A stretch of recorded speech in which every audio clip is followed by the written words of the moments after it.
अस्सलाम वालेकुम। जी वालेकुम अस्सलाम। आपका क्या नाम है जनाब? हैदर जमान। क्या करते हैं हैदर? सर डीवीएम कर रहा हूँ मैं। डीवीएम वेटरनरी मेडिसिन पढ़ लेते हैं, जानवरों के नहीं doctor. Sir, doctor of veterinary medicine.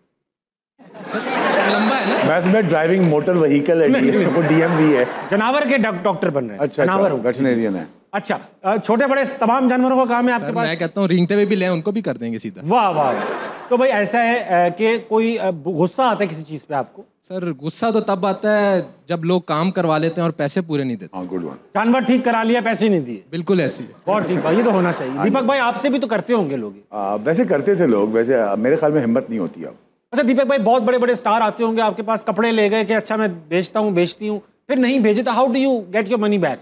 तो पहली बात हुई कि स्टार कोई पैसे नहीं देते ही नहीं, वो तो फ्री में कपड़े लेके जाते हैं। तस्वीर लगा दूंगा, तस्वीर लगा दूंगा, ये है कि नहीं है? ठीक है ना। बिल्कुल। बाकी जो रहे उनकी इतनी हिम्मत नहीं होती कि वो हमारे पैसे खा जाए।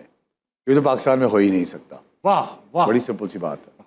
अब आया ना अंदर का जागीरदार निकल के।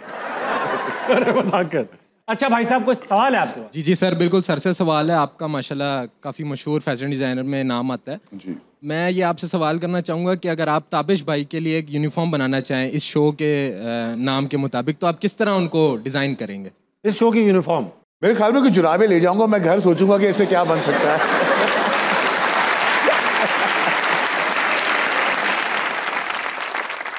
सर डर गया था, आप कह रहे हैं सिर्फ जुराबे पहनाऊंगा? नहीं नहीं, मैं कह जुराबे पहनाऊंगा खाली आपको, लेकिन फिर कपड़े आ जाएंगे उसके ऊपर। हाँ, कपड़ों की फिटिंग भी कर दीजिए। हाँ। सही है, बहुत अच्छा लगा भाई आपसे बात थैंक यू करके। सर। सॉक्स अच्छे लग रहे हैं। बहुत। अस्सलाम वालेकुम। वालेकुम अस्सलाम। आपका क्या नाम है? हादिया।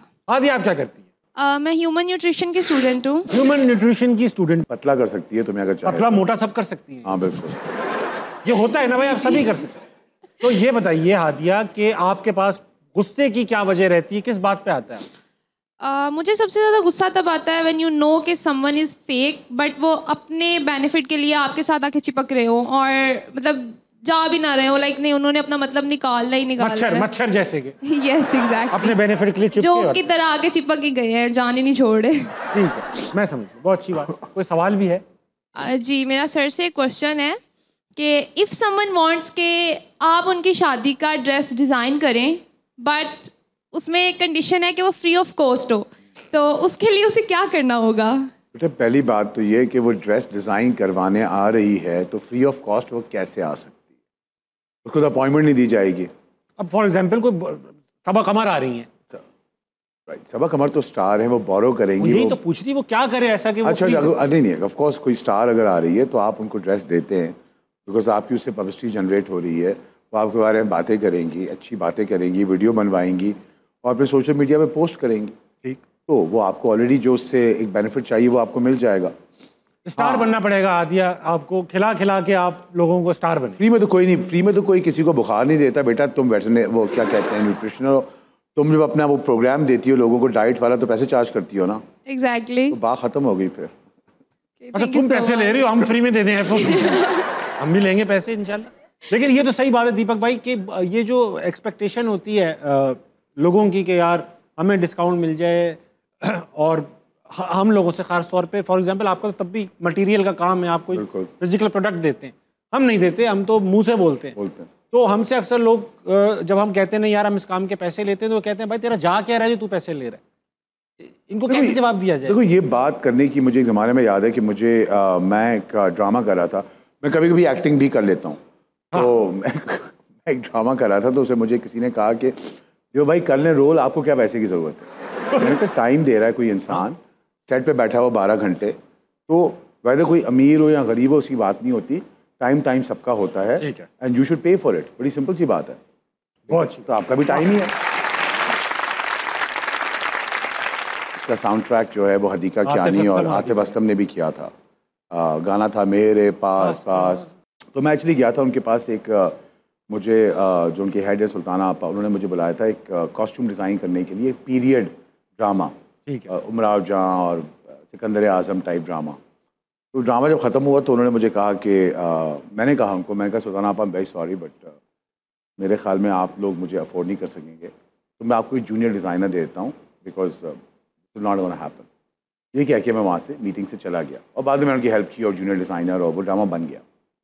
तो मुझे कोई 3-4 महीने के बाद फ़ोन आया कि आप इतने एरोगेंट और बदतमीज़ थे उस मीटिंग में तो राइटर बैठी हुई थी, उन्होंने आपके ऊपर एक ड्रामा लिखा है। अरे वाह। और वो कनाडा शिफ्ट हो रही है और वो कह रही है कि अगर ये प्ले करेगा नेगेटिव वाला रोल तो मैं ये ड्रामा, ये स्क्रिप्ट आपको दूंगी। वाह। मैंने कहा आप मजाक कर रही हैं? कहती मैं बिल्कुल मजाक नहीं कर रही, तुम ऑडिशन के लिए आ जाओ। एंड वहाँ से मैंने वो ड्रामा किया, वो ड्रामा बहुत हिट हुआ। उसके बाद मैंने कोई 8-10 ड्रामे किए हर 2-3 साल के बाद। You like it? I enjoy it, it's therapeutic for me. आप एक्टर हो चुके हैं ना आप? मैं पिछले साल 3-4 ड्रामे किए और अभी भी बहुत बड़े ड्रामे चल रहे हैं। जमा तकसीम चल रहा है आपका, तो बहुत कामयाब। दीपक भाई, आपके पास एक गिनीज वर्ल्ड रिकॉर्ड भी है। हाँ। दुनिया का सबसे बड़ा कुर्ता बनाने का। बिल्कुल। तो आपके पास साइज नहीं था कि आप बनाते चले गए, अगले बंदे ने कहा हुआ था रुकना होगा मैं बता दूंगा, तो आप इतना बड़ा कैसे बन गया? कोई वॉशिंग पाउडर का एक प्रोजेक्ट था, वो लोग करना चाह रहे थे। शुरू में तो मैं नहीं करना चाह रहा था बिकॉज मैं इन चीज़ों पे थोड़ा बिलीव नहीं करता, लेकिन जब उसमें मैंने एक एस्पेक्ट डाला, मैंने कहा कि बाद में जब वो कटेगा तो हम छोटे कुर्ते बना के ईदी पे बच्चों को हम बांटेंगे। तो फिर मैंने एग्री कर लिया उसको, बिकॉज CRS आ गया, उसके CSR आ गया।